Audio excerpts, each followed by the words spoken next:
All right, guys, well, I'm back today with another high-value option when it comes to prism optics, and this one is from Vector Optics.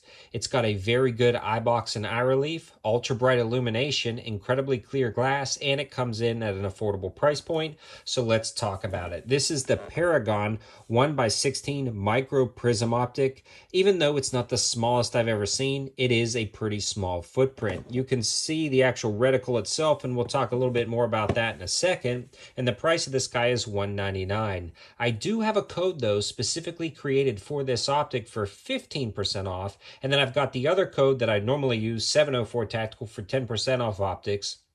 So if you see something you like, try those codes. I know the 15% off definitely works on this, dropping the price down to $169. Now this one is shipping from overseas, so the lead times may be a little bit longer, but I definitely think it's worth taking a look at, especially at all the specs and features in iBox for the price. Not only that, Vector Optics has an incredible VIP lifetime warranty, which is actually fully transferable, and you don't need to keep your receipt. You can pause it and read some more information about that. So overall, you're getting some solid reputation, especially since I reviewed a lot of their optics in the past, and I've always been really happy with everything that they've sent over.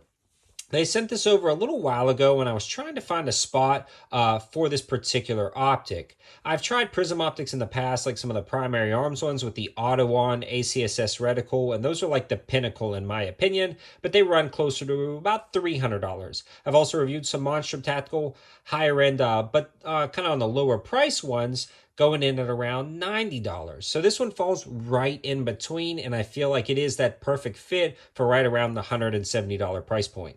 So the first thing I want to discuss is what actually comes in the box, and it comes with the optic itself, and it also comes with a riser right here if you wanted to rise it up just a little bit more. It's an offset mounting style, meaning you can mount it in the center, but it does shift the optic back a little bit. But the eye relief on this is absolutely spectacular. So is the eye box. The eye box and eye relief is how far away you can be from an optic without it blacking out like a scope. This is a prism you're looking through, not a scope, and definitely not two clear panes of glass like a red dot. So having a 1x prism optic means there's absolutely no magnification. It looks like a red dot when you're looking through, but it's got an etched reticle system, meaning if the illumination goes out, you can still see the blacked out reticle system. The reticle on this guy are these two options right here, and what we're looking at is the VEP CDR MOA-based reticle system. I'm trying to get that focused in for you guys. So when you're looking at that center dot, it's actually a 2 MOA center dot. And when you're looking at that thicker ring, the inside of the ring is actually 62 MOAs, and the diameter of the outer ring is 68 MOAs. They also have MOA marks at those top points, so you guys can get some basics for bullet drop compensation. But I like this reticle over the MOA-based BDC reticle system for things like a 7.62x39 or 9mm, stuff that aren't going to be so consistent across the board with different loadings. But this is going to be a jack-of-all-trades prism optic working on 9, 7.62, 300 blackout, 5.56, the list goes on and on, every single barrel length. It's just going to give you that rough estimation, which is perfect for a 1x prism optic. Sorry guys, getting over a little bit of a cold. So the prism optic itself is going to be good for people with an astigmatism. So if you generally get a red dot and you see it's kind of blurry or a starburst effect, try out a prism optic. That's going to resolve a lot of those issues. This one is also easily adjustable, fully waterproof and sealed, so it's fog resistant. It's got the push button operation on the top to control brightness, and this actually gets fairly daytime bright. Is it the brightest I've ever seen? No, but it is definitely up there in brightness, and I'm super glad they did that.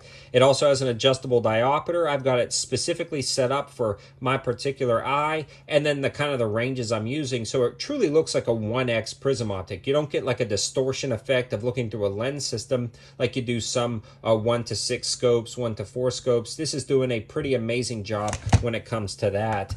So I want to talk about that eye box and eye relief. I've already have, but like, why is that important? Why is it important that you can go left, right, up, and down without that optic blacking out? Well, it means if you're putting it on something like this 9mm SBR and you're using it for personal defense and you're shooting inside a car, around the steering column, inside your home, you may not get a proper cheek placement but you can still make out your reticle system. So that allows you to get kind of best of both worlds, a red dot feel, yet if the battery goes dead, you can still use that reticle system. You also get more information in a 1x reticle system like this than you do with a simple dot. You can start doing bullet drop compensations with that. You can also do height over bore calculations with that. So there's a lot to be said about having an actual reticle system, like a circle dot reticle system, like they've included, over just a traditional dot. And again, when we're talking about price point, that Monstrum is going to be great entry level, solid option, best under $100 in my opinion. In a nutshell, this is a solid prism optic for the money. And if I had to recommend 3 prism optics, it's the ones we talked about. Monstrum under 130, the Vector under 200, and then the primary arms under 300. I think that covers it in prism optics. I don't need much better than any of these 3, and honestly, all of them work great. It just depends on the specs and feature set you want, and their strengths and their negatives compared to the price point. Thanks for watching, guys. Have a good one.